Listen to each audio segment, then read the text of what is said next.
اوپر لکھا ہوا ہے الاشباہ والنظائر على مذہب ابی حنیفۃ النعمان. نیچے لکھا ہے تألیف العلامۃ الشیخ زین الدین بن ابراہیم بن محمد الشہیر بن نجیم متوفى 920. الاشباہ والنظائر کی تعریف.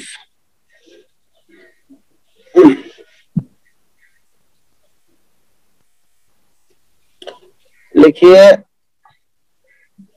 شبہن کی جمع اشباہ. شبہن کی جمع اشباہ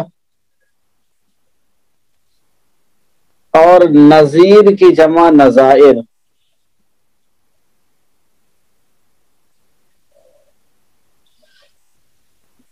معنی لکھیے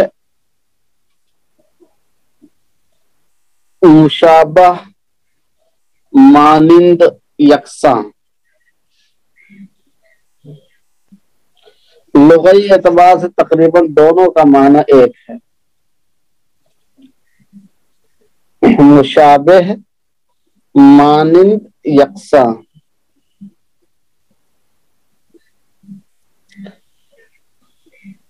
لکھیے الاشباہ والنظائر کی اصطلاحی تعریف. الاشباہ والنظائر کی اصطلاحی تعریف لکھیے.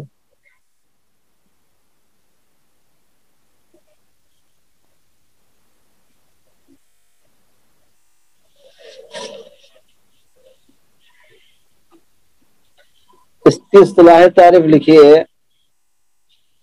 المسائل التي يشبه بعضها بعضا مع اختلافها في الحكم. التي يشبه بعضها بعضا مع اختلافها في الحكم لأمور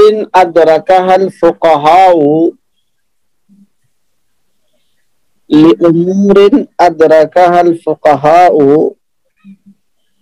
بدقة أنظارهم.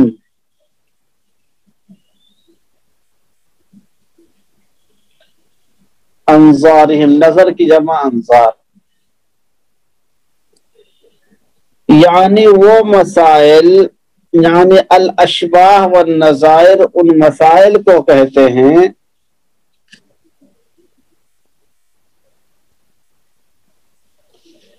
یعنی الاشباہ والنظائر ان مسائل کو کہتے ہیں جو ایک دوسرے سے مشابہت رکھنے کے باوجود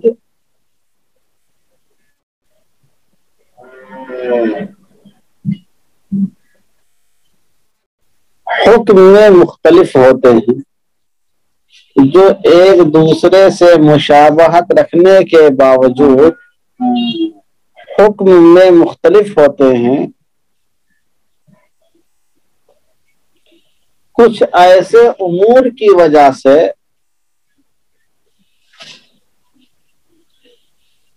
جہاں تک فقہا کی باریک نظر ہی پہنچ سکتی ہے،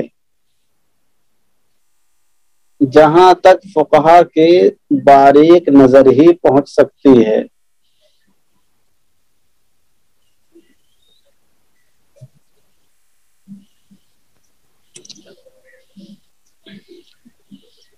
حوالہ اس کا لکھیے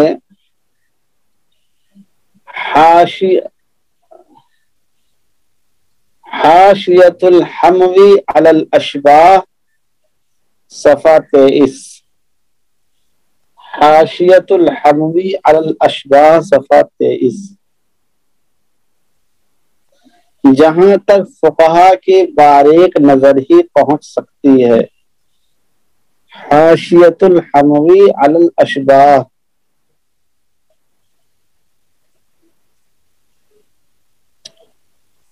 اب لکھیے شبیہ، نظیر اور مثیل میں فرق. شبیہ، نظیر اور مثیل میں فرق. الاشباہ والنظائر جو ہے شبیہ اور نظیر کی جمع ہی تو ہے، تو شبیہ،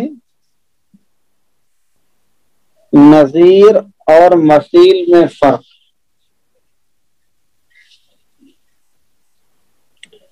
لکھیے اگر دو چیزیں یا دو طرح کے معاملات، اگر دو چیزیں یا دو طرح کے معاملات ہر لحاظ سے مساوی ہوں،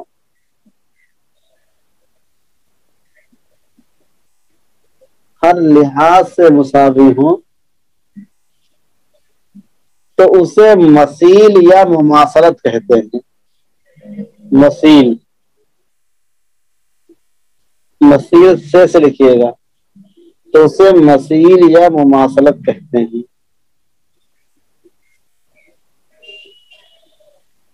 اور اگر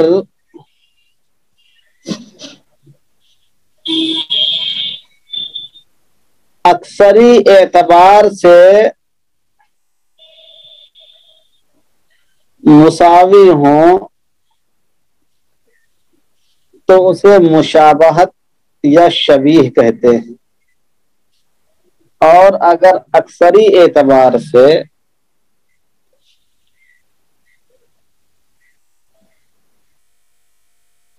دونوں ایک جیسے ہوں تو مشابہت یا شبیہ کہتے ہیں.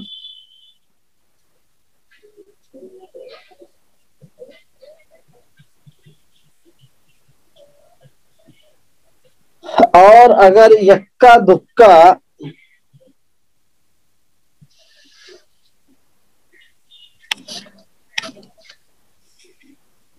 اعتبار سے ایک جیسے ہوں تو اسے مناظرت یا نظیر کہتے ہیں.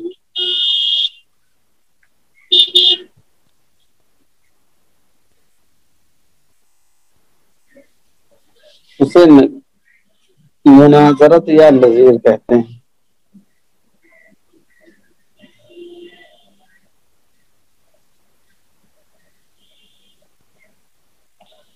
حوالہ لکھیے الحاوی فی الفتاوی، الحاوی فی الفتاوی للسیوطی، الحاوی فی الفتاوی للسیوطی، جلد 2 صفحہ 273.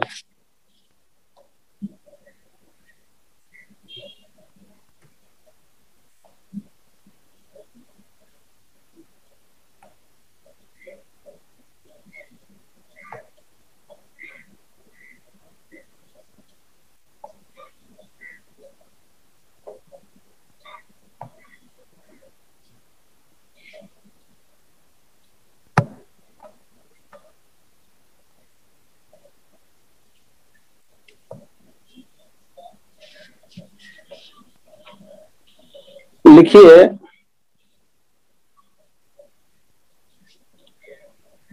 الاشباہ والنظائر کے نام سے مشہور 5 کتابیں. الاشباہ والنظائر کے نام سے مشہور 5 کتابیں.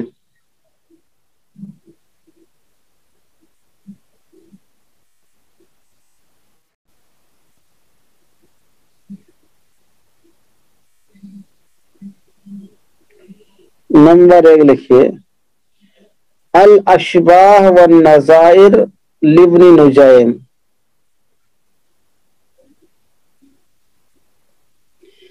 الاشباہ والنظائر لابن نجیم.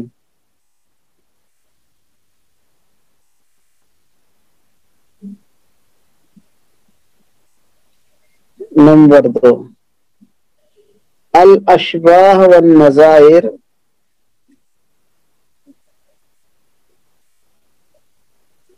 لصدر الدین ابن وکیل الشافعی، لصدر الدین ابن وکیل الشافعی.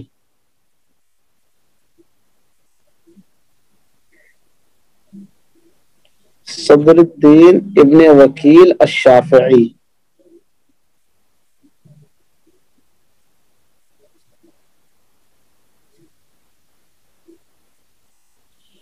نمبر 3 الاشباہ والنظائر لتاج الدین السبکی. الاشباہ والنظائر لتاج الدین السبکی.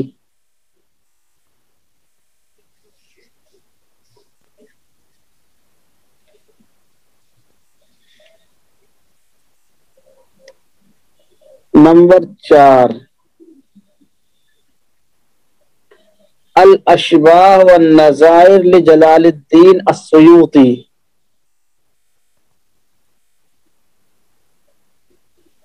الاشباہ والنظائر لجلال الدین السیوطی.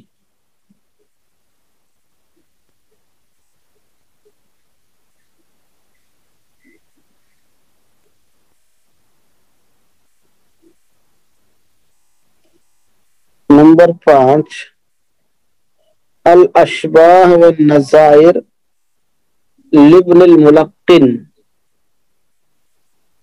لابن الملقن.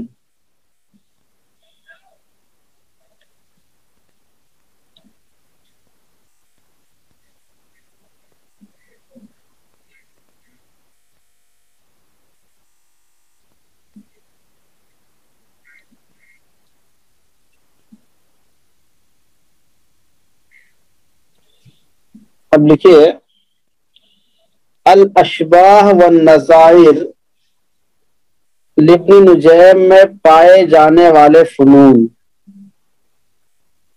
الاشباہ والنظائر لابن نجیم میں پائے جانے والے فنون.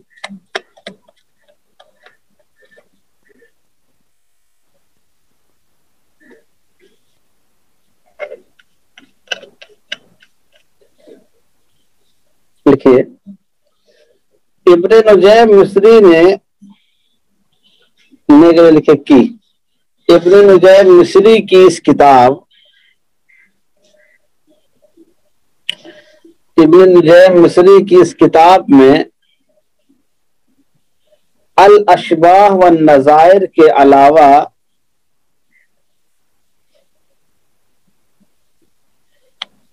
چھ فنون اور بھی ہیں.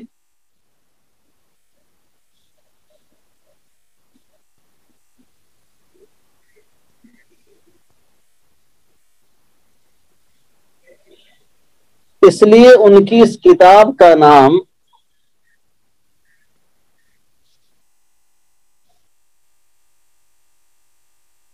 تسمیۃ الکلی بسم الجزئی کے قبیل سے ہے.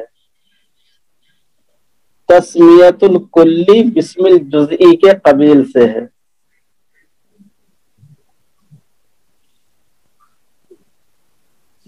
اس لیے ان کی اس کتاب کا نام تسمیۃ الکلی بسم الجزئی کے قبیل سے ہے.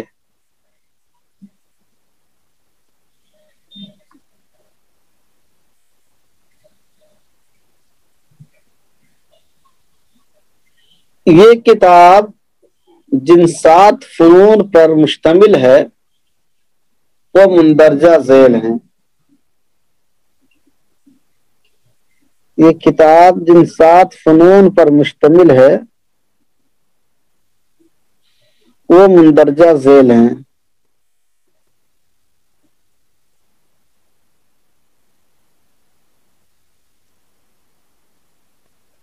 نمبر 1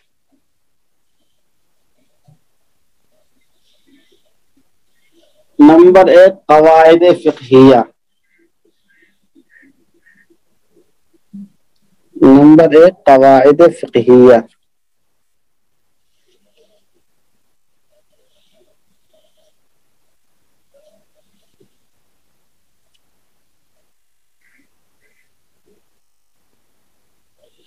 مصنف نے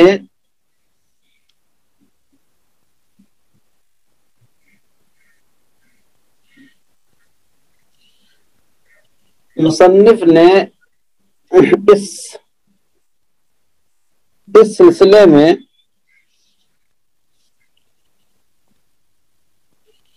ان 6 قواعد کو بیان کیا ہے جنہیں اساسی قواعد کہا جاتا ہے. ان 6 قواعد کو بیان کیا ہے جنہیں اساسی قواعد کہا جاتا ہے.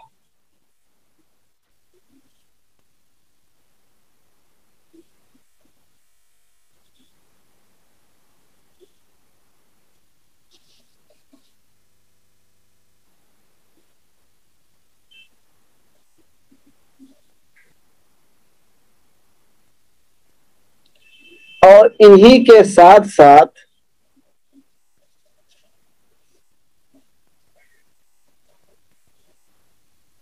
کچھ مزید قواعد کو بھی بیچ بیچ میں نقل کیا ہے.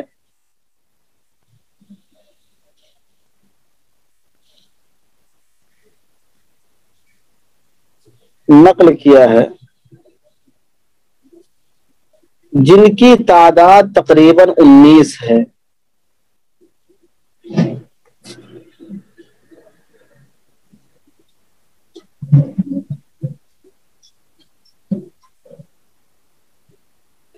جن کی تعداد تقریباً 19 ہے.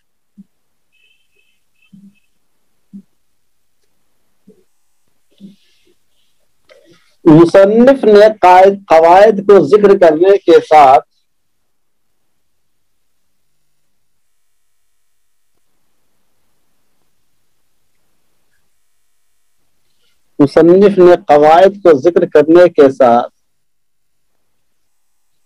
ان قواعد کی دلیلوں کو بھی ذکر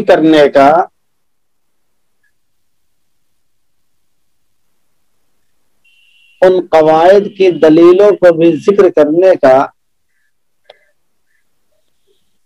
بعض مقامات پر اہتمام کیا ہے.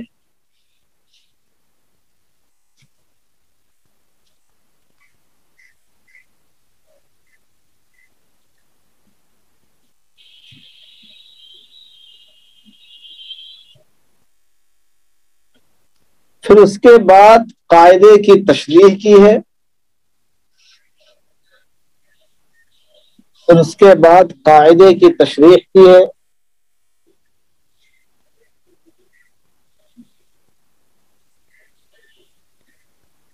اس پر پائی جانے والی تفریعات کا ذکر کیا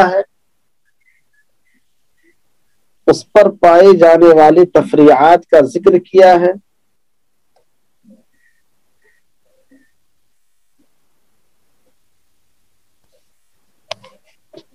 اور اخیر میں مستثنیات کا اضافہ کیا ہے یا مستثنیات کی نشاندہی کی ہے.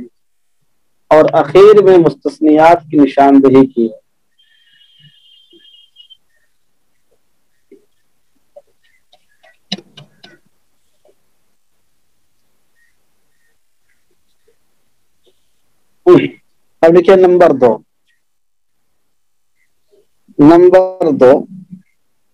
ضوابط فقہیہ.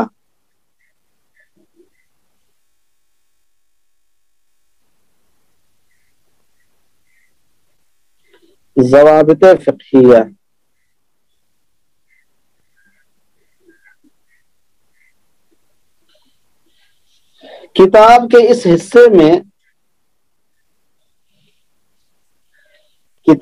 اس حصے میں مصنف نے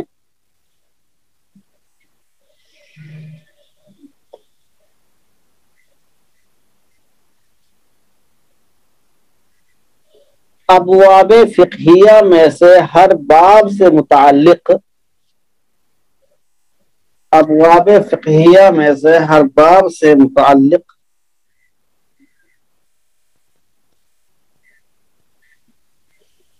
خاص ضوابط کا ذکر کیا ہے.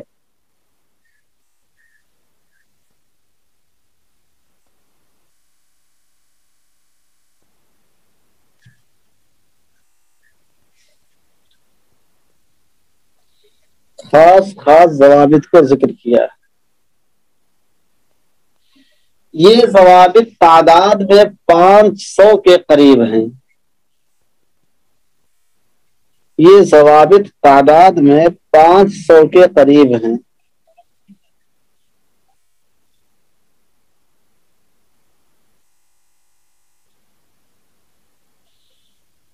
اور سب سے بہترین بات یہ ہے کہ حروف تہجی کی ترتیب پر ہے۔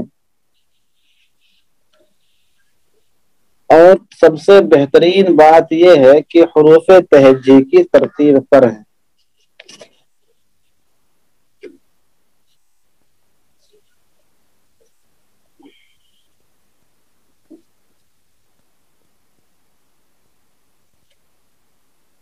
ان ضوابط کے ساتھ مصنف نے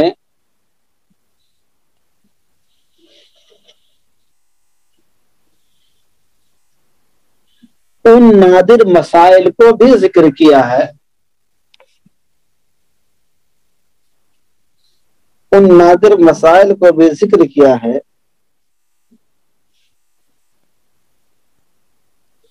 جہاں تک طالب علم کی نظر بمشکل پہنچتی ہے،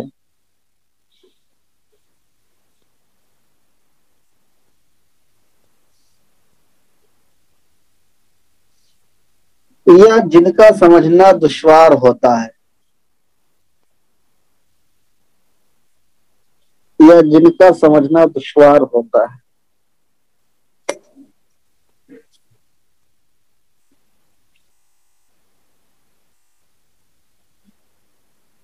نمبر 3،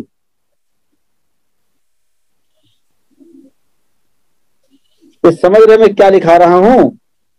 یعنی الاشباہ والنظائر جو کتاب آپ پڑھنے جا رہے ہیں، اس کے اندر صرف ایک ہی فن سے متعلق باتیں نہیں ہیں، بلکہ اس فن میں، اس کتاب میں 7 فنون شامل ہیں۔ ان میں سے ایک فن ہم لوگ خالی پڑھیں گے بس۔ نادر مسائل کو بھی جمع کرنے کا اہتمام کیا ہے جہاں طالب علم کی نظر بمشکل پہنچتی ہے یا جن کا سمجھنا دشوار ہوتا ہے۔ نمبر 3، معرفت الجمع والفرق، معرفت الجمع والفرق۔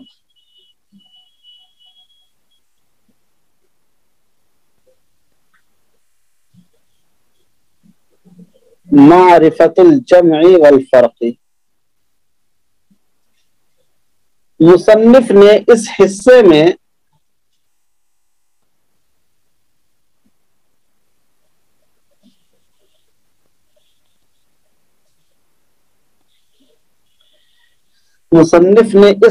میں یہ بات بتانے کی کوشش کی ہے، مصنف نے اس حصے میں یہ بات بتانے کی کوشش کی ہے کہ کون کون سے مسائل کہاں کہاں پر،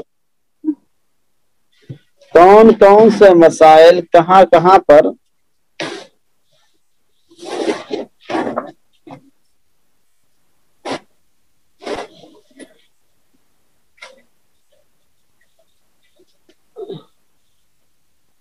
متحد ہوتے ہیں اور کہاں کہاں مختلف ہوتے ہیں۔ کون سے مسائل کہاں کہاں پر متحد ہوتے ہیں اور کہاں کہاں پر مختلف ہوتے ہیں۔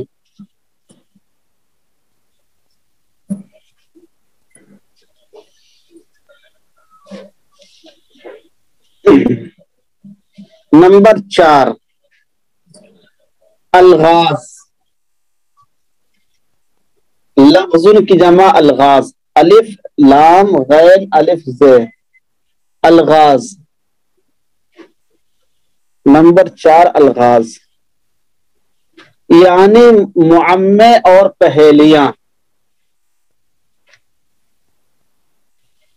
یعنی معمے اور پہیلیاں۔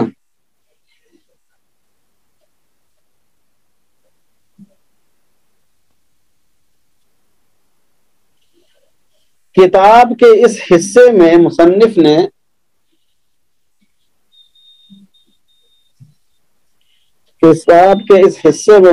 نے فقہی پہیلیوں کو جمع کرنے کا اہتمام کیا ہے۔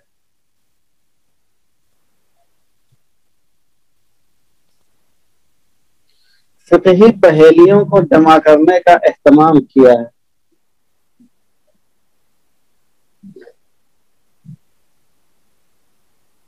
اور یہ بتانے کی کوشش کی ہے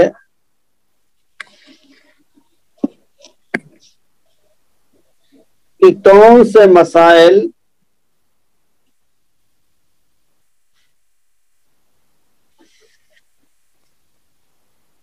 پہیلی کے طور پر بجھوائے جا سکتے ہیں،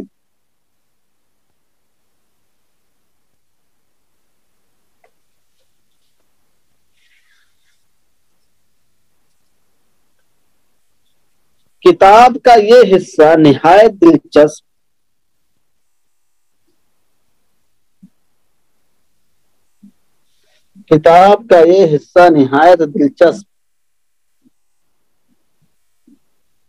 اور معلومات کے لیے مفید تر ہے۔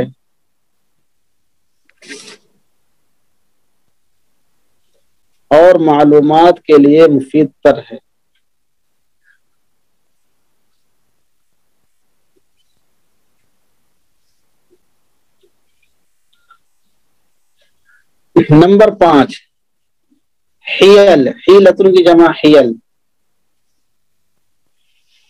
حیلتن کی جمع حیل، پہیلی کے طور پر بجھوائے جا سکتے ہیں۔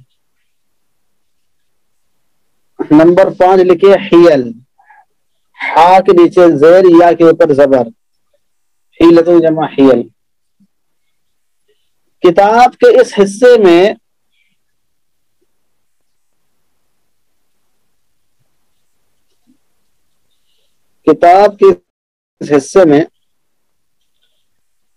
مصنف نے فقہ کے مختلف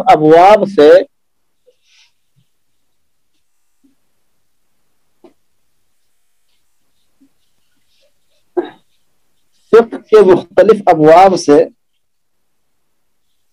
ان حیلوں کو جمع کرنے کا اہتمام کیا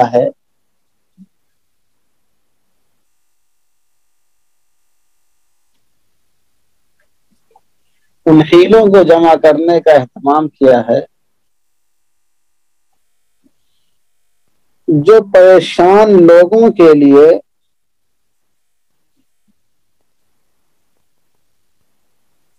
آسانی پیدا کر دیتے ہیں۔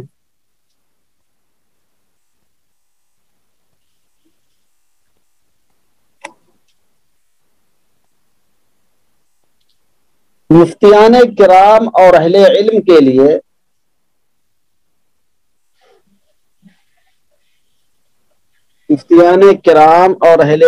لیے کتاب کا یہ حصہ نہایت اہم ہے۔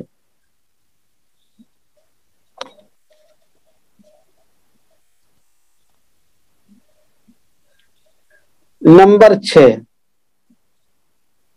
الاشباہ والنظائر۔ نمبر 6، الاشباہ والنظائر۔ 7 حصوں میں مشتمل ہے کتاب ان کی، ان میں سے نمبر 6 یہ ہے۔ نمبر 6، الاشباہ والنظائر۔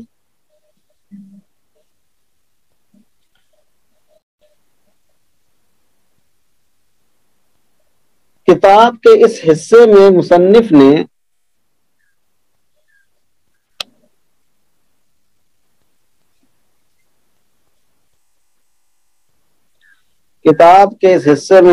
نے ملتے جلتے مسائل کو جمع کیا ہے۔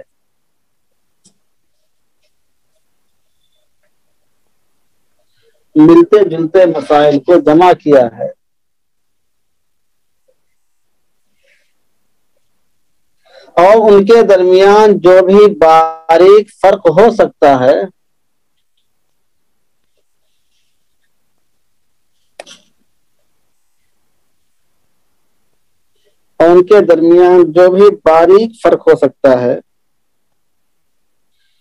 اس کو واضح کرنے کی کامیاب کوشش کی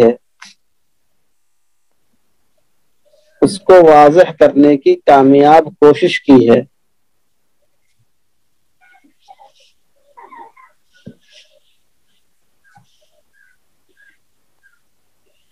کتاب کے اسی حصے کو سامنے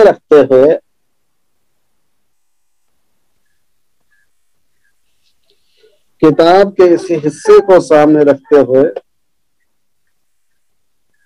مصنف نے اپنی کتاب کا نام الاشباح والنظائر رکھا ہے۔ مصنف نے اپنی کتاب کا نام الاشباح والنظائر رکھا ہے۔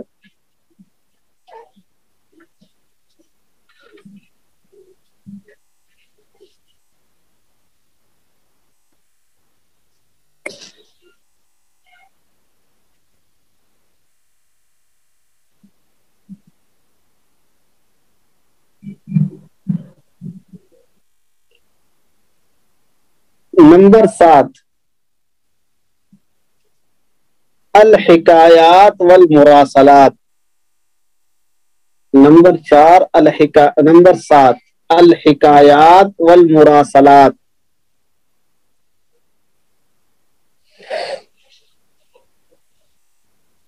الحکایات والمراسلات، مرسلتن کی جمع مراسلات یا مراسلتن کی جمع مراسلات، حکایات و مراسلات۔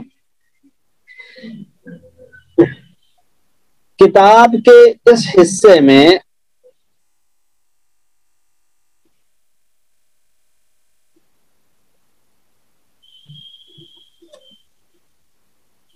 مصنف نے امام ابو حنیفہ رحمۃ اللہ علیہ کی وصیتوں، امام ابو حنیفہ رحمۃ اللہ علیہ کی وصیتوں،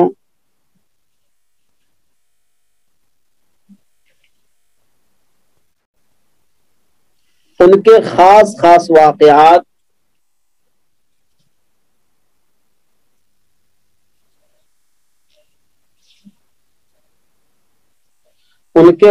خاص واقعات، اور مناظرات،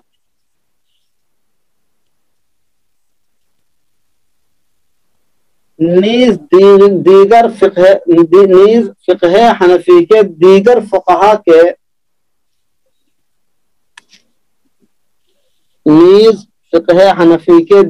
فقہا کے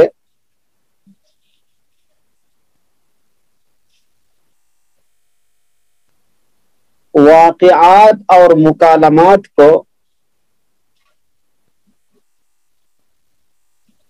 جمع کرنے کا اہتمام کیا ہے۔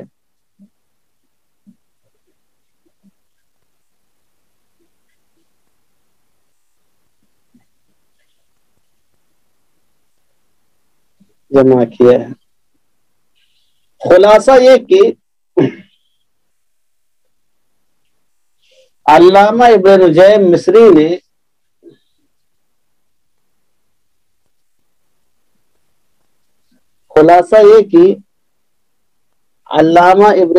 مصری نے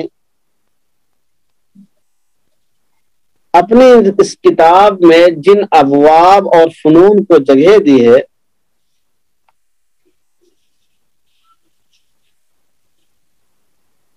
وہ نہایت اہم اور کارآمد ہیں۔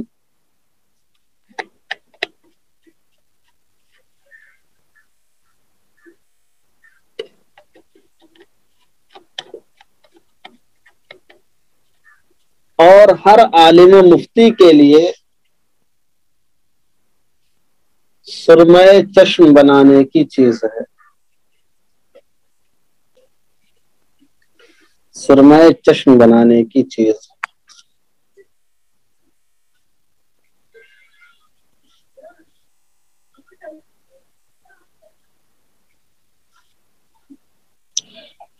سمجھ میں آئی کہ نہیں آئی؟ الاشباح والنظائر جو کتاب علامہ ابن نجیم مصری کی ہے، اس کا ایک خاکہ ذہن میں آیا؟ ہم لوگ کون سا حصہ پڑھنے والے ہیں؟ ہم لوگ پہلا حصہ پڑھنے والے ہیں اس میں، قواعد فقہیہ کا۔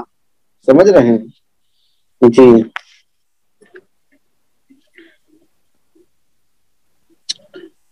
کتنی اہم کتاب ہے یہ؟ اب لکھیے،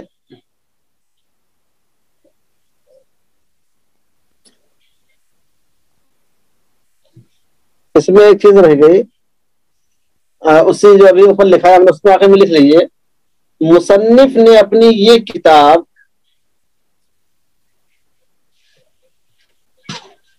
صرف اور صرف 6 مہینے میں لکھی ہے. مصنف نے یہ کتاب صرف اور صرف 6 مہینے میں لکھی ہے.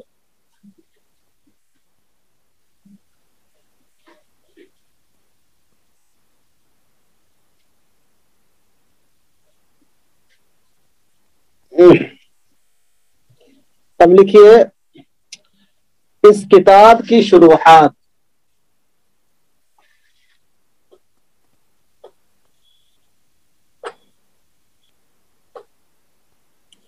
اس کتاب کی شروحات دیکھیے. اس کتاب کی اہمیت کے پیش نظر اس کتاب کی اہمیت کے پیش نظر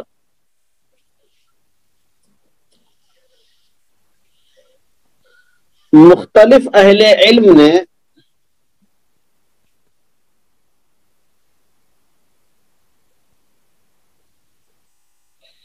اس کی تشریح و تفصیل کے لیے قلم اٹھایا. اس کی تشریح و تفصیل کے لیے قلم اٹھایا ہے.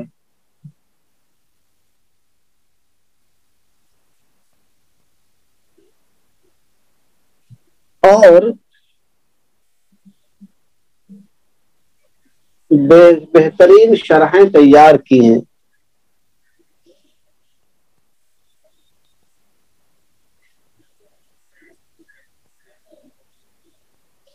جن میں سے کچھ مندرجہ ذیل ہیں.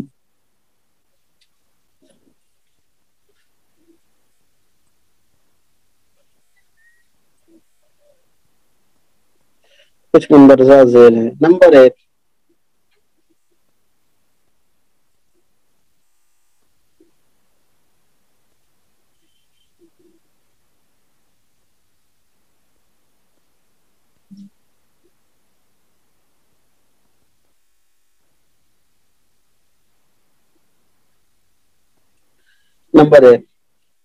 شرح الاشباہ والنظائر.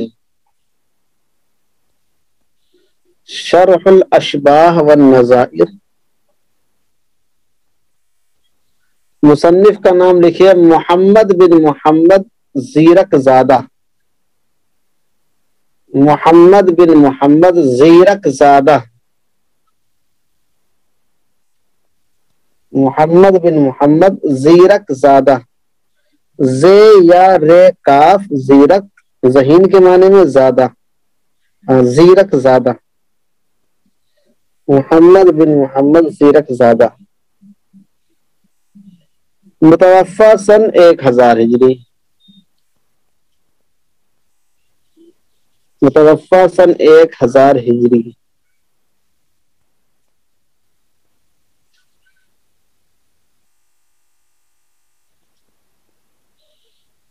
نمبر 2،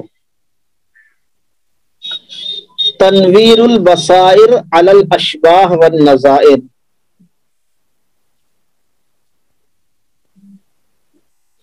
تنویر البصائر علی الاشباہ والنظائر.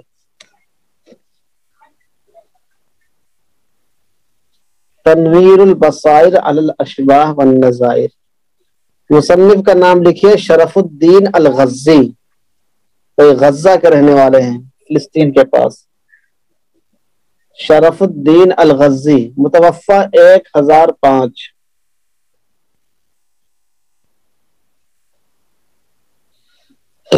متوفی 1005.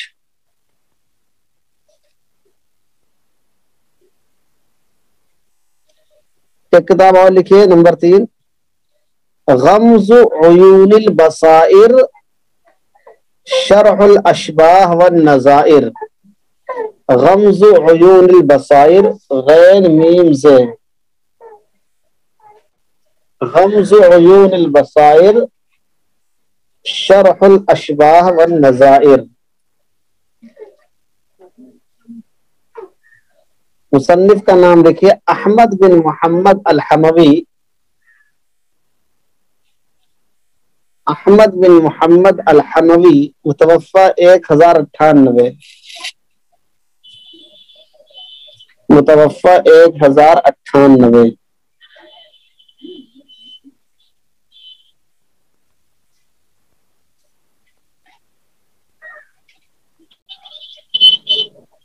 متوفہ 1098۔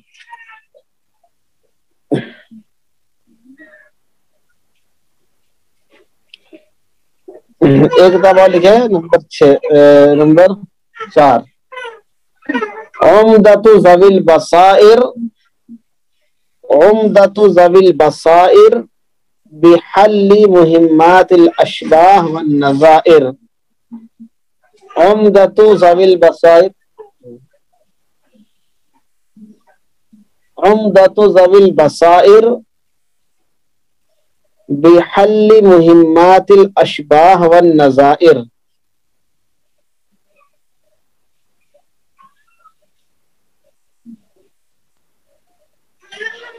ابراہیم بیری الحنفی،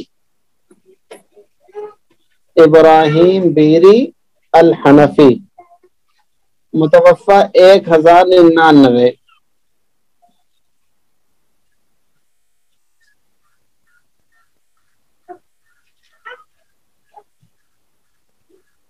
ابراہیم البیری الحنفی، متوفہ 1099۔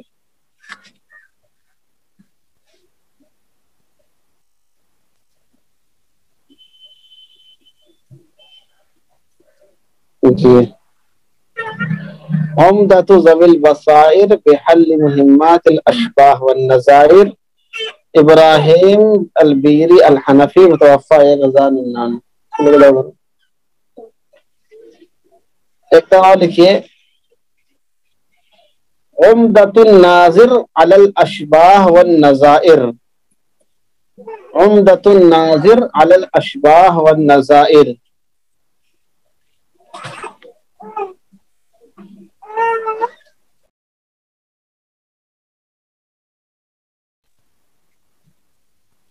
عمدۃ الناظر علی الاشباہ والنظائر، محمد بن علی الحسینی ابو السعود، امام علامہ شامی کے استاذ ہیں، ابو السعود ابراہیم، ابو السعود محمد بن علی الحسینی، متوفہ 1172 ہجری۔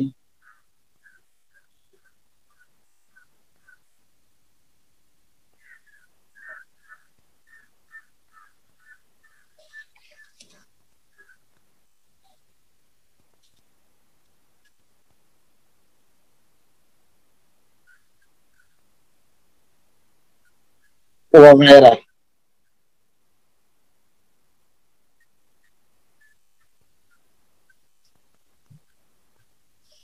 لکھا آپ نے؟ اردو شرح، اردو شرح آپ لوگ تلاش کریے۔ ایک صاحب کہہ رہے ہیں کہ باقی حصے نہیں پڑھے جاتے، باقی حصے ہندوستان میں نہیں پڑھے جاتے، ہندوستان میں پڑھنے کا اتنا شوق ہے لوگوں کے پاس، سمجھ رہے ہیں؟ تو یہ سمجھ میں آیا آپ کو الاشباہ والنظائر کے بارے میں آپ کو معلومات ہوئی۔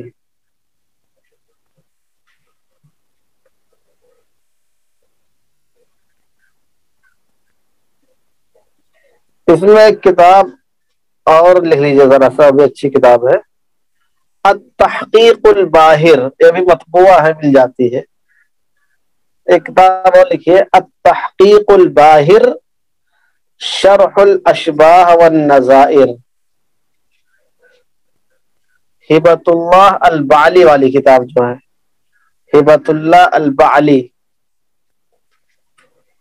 علامہ ہبۃ اللہ البعلی الدمشقی، متوفہ 1224،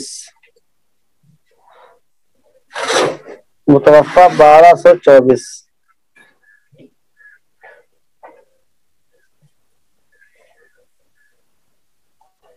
یہ اب تحقیق الباہر مطبوعہ شکل میں آ گئی ہے کتاب۔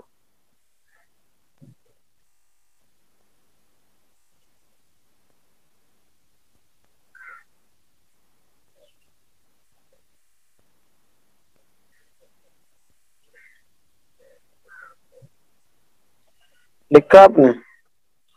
تو یہ الاشباہ والنظائر کا تعارف آپ کے سامنے آیا. ایک پوری کتاب اصل دیکھا جائے تو پڑھنے والی ہے، لیکن اب ہندوستان میں یہ کتاب مکمل طور سے نہیں پڑھائی جاتی ہے. اور چونکہ ہندوستان میں قواعد فقہیہ میں زیادہ تر جو کتاب پڑھائی جاتی ہے وہ صرف اور صرف پڑھائی جاتی ہے ہمارے ہاں جو امیم الاحسان مجددی صاحب کی جو کتاب ہے تو وہ کتاب زیادہ چلتی ہے، اور اس کے ساتھ میں یہ کتاب الاشباہ والنظائر پڑھائی جاتی ہے. لیکن ہم مسئلہ یہ ہے کہ ہمارے یہاں جو کتاب وہ چلتی ہے امیم الاحسان مجددی صاحب کی، اس کا حق ادا نہیں ہو پاتا ہے. وہ کتاب ترجمہ لوگ کرا دیتے ہیں اور اس کے نیچے جو مثالیں دی ہوئی ہیں مثالیں پڑھا دیتے ہیں، تو قواعد فقہیہ کا جو اہم مقصد ہوتا ہے وہ پورا نہیں ہو پاتا ہے، اور نہ ہی اس کی تطبیق طلبہ صحیح طور سے سمجھ پاتے ہیں. الاشباہ والنظائر کو تو لوگ پڑھاتے ہیں اور ماشاءاللہ اس کا بہت تک حق ادا کرتے ہیں، لیکن اس کے اندر بھی باہری تطبیق نہیں ہو پاتی ہے. بات سمجھ آئی؟ اس کے اندر بھی باہر سے اس کی تطبیق نہیں ہو پاتی، بس جو مسائل لکھ دیے اسی کو پڑھا کرتے ہیں، تو یہ دقت محسوس ہوتی ہے. تو اس کی وجہ سے بہت سارے مسائل میں طلبہ الجھ جاتے ہیں. البتہ ہم نے قواعد فقہیہ پڑھانے کی کوشش یہ کی کہ دونوں چیزیں ساتھ میں چلیں. بطور خاص یہ جو کتاب ہے اس کا وہ بھی آ جائے سامنے آدمی کے اس کی اہمیت کیا ہے وہ، اور قواعد فقہیہ کی تطبیق بھی ہو جائے. تو اس طریقے سے یہ دونوں ملا کے اچھی چیز ہو جاتی ہے.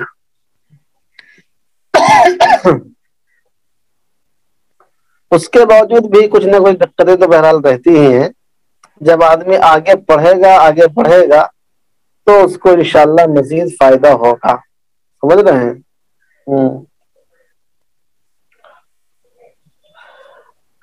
ایک بات اور جو ہے وہ بہت اہم یہ ہے کہ ہمارے یہاں جو دو کتابیں پڑھائی جاتی ہیں تو مفتی سید احمد پالنپوری صاحب نے اپنے مضمون میں جگہ لکھی ہے بات کہ قواعد کی کوئی ایک ہی کتاب ہونی چاہیے، یا تو قواعد الفقہ امام الاحسان مجددی صاحب کی پڑھائیں یا تو اشباہ پڑھائیں. ہمارے یہاں دونوں پڑھائی جاتی ہیں اور ایک کا حق ادا کرنے کی کوشش کرتے ہیں، دونوں کی نہیں. تو میں سمجھتا ہوں کہ قواعد فقہیہ میں نے بھی آپ کو لکھا ہے کہ 6 بنیادی قواعد اس کے اندر ہیں، اور باقی جو ہیں وہ ذیلی قواعد تقریباً 19 ہیں. تو 19 اور 6 25، کل ملا کے 25-26 قواعد اس میں ہوتے ہیں صحیح طور سے. اور کچھ قواعد اور بھی ہیں وہ بھی آ جاتے ہیں، لیکن اس سے بھی زیادہ آپ نے 99 قواعد پڑھ لیے ہیں. 99 قواعد.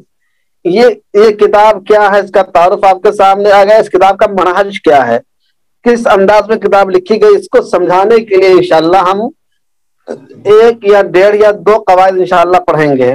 سمجھ رہے ہیں؟ تو اس کتاب کا منہج آ جائے گا. اس طریقے سے ہمارے 100 قواعد بھی مکمل ہو جائیں گے یا 101 قواعد ہو جائیں گے، اور کتاب کا منہج بھی آ جائے گا.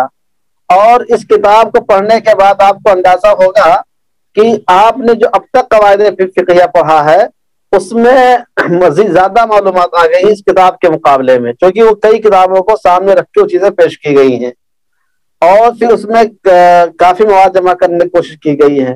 اس میں جزئیات ہی کو، اس میں شرطوں کو ذکر کرنے کی یا اس کے اصطلاحی مفہوم کو ادا کرنے کی کوشش نہیں کی گئی پوری کتاب کے اندر. تو اس طریقے سے چیزیں آپ کے سامنے آ گئی، لیکن کتاب کا منہج سمجھانے کے لیے، کتاب کا طریقہ کار سمجھانے کے لیے، اور یہ کہ الاشباہ والنظائر آپ نے پڑھی ہے دیکھی، اس کو سمجھنے کے لیے کم از کم 1-2 قاعدے انشاءاللہ ہم لوگ اس میں سے پڑھ لیں گے. سمجھ رہے ہیں؟ یہ تو آج اس کے متعلق تمہیدی گفتگو ہو گئی ہے. باقی کتاب کی شروعات انشاءاللہ ہم لوگ کل سے کریں گے تو بہتر رہے گا. سمجھ رہے ہیں؟ آج جو لکھایا گیا ہے اس کو آپ حضرات بہترین انداز میں مطالعہ کر لیجئے، پڑھ لیجئے، سمجھ لیجئے، اور کل سے انشاءاللہ کتاب کا آغاز کر دیا جائے گا.